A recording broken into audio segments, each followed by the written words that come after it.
Hey everybody, watch this review here to look at Cheetah from the DC Universe Classics Wave 13 Trigon Wave.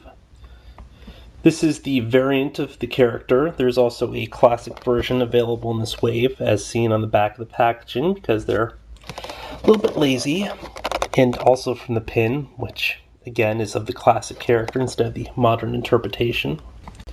Now, this figure's caused a little bit of a stir because in the original photos that Mattel released, it had the unclothed version, which apparently they're going to release later, but probably not this wave, from what I've heard. I saw the unclothed version. I didn't think it looked tremendous, so in some ways I'm happy that we got the closed interpretation, but I will probably end up picking up the unclothed one anyway, just because. On the back of the box, we have a biography. Now, this is the Barbara Minerva version, which is the actual magical Cheetah, as opposed to the first one, who was just a socialite who dressed up in a friggin' skin rug and then somehow on par with Wonder Woman. I don't know how.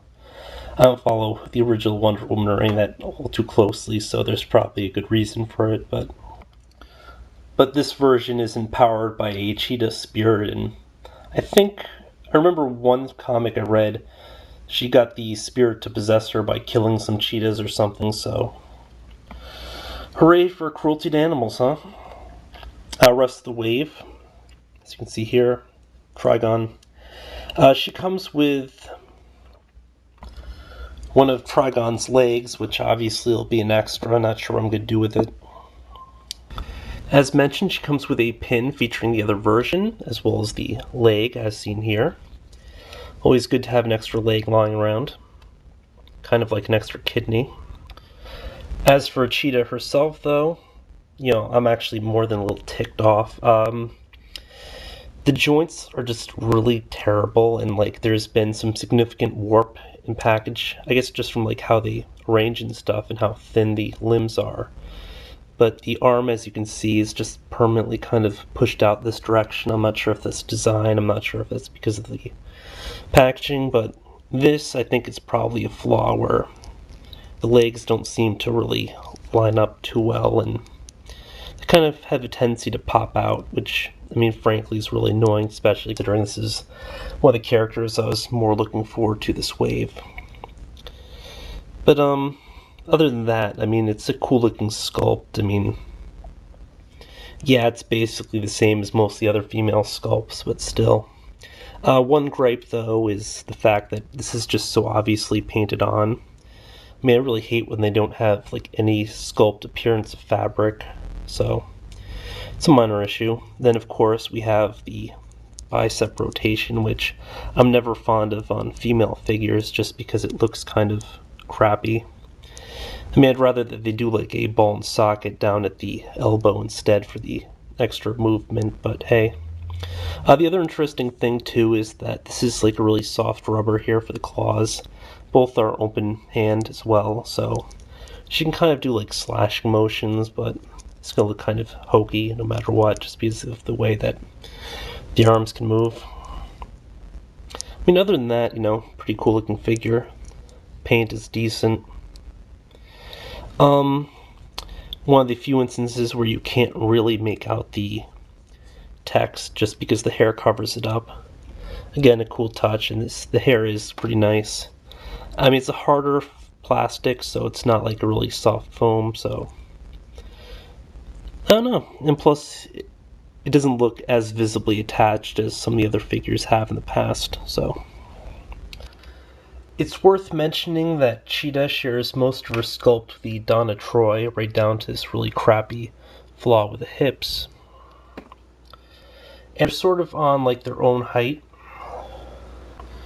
Some of the previously released characters did go a little bit shorter. And of course, the normal ones are a little bit taller. Wonder Woman, more or less, being the standard DC Universe Classics female height. It's actually a little weird that Cheetah is on that slightly smaller scale, though, just because Cheetah should basically be the same height as the Wonder Woman, but I don't know. Because the articulation is basically the same as any other female sculpt in this wave, I'm just going to work the joints while I give my overall impressions. The one difference, though, is the tail. She's the only figure this wave to have one, and all it does is it rotates all around. It does not go side to side as far as I can tell. It looks like it's glued in or something. I don't want to risk breaking it. I should probably also just quickly mention that although she has a fairly good range of motion forward and back, well, forward at any rate, this head's not going to move side to side just because the hair does seriously impede the motion. But back to the figure.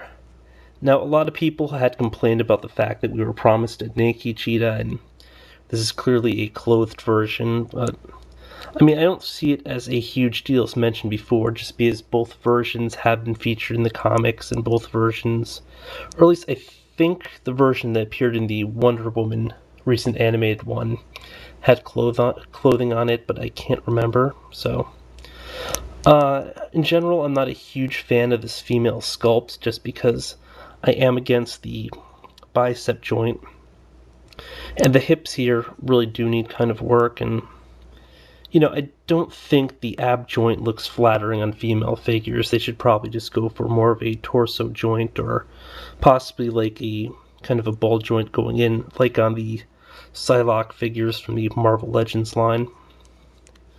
But I mean, it's nothing to really scoff at or complain about, just because, I mean, it's serviceable. It does work. It does look half decent. On the whole, I mean, this was definitely one of the ones I wanted to pick up this wave, clothing or not. So it doesn't really make a big difference. I mean, it's pretty cool. I know that we'll get a lot of hate, but hey, this guy here likes it. That's good enough for me.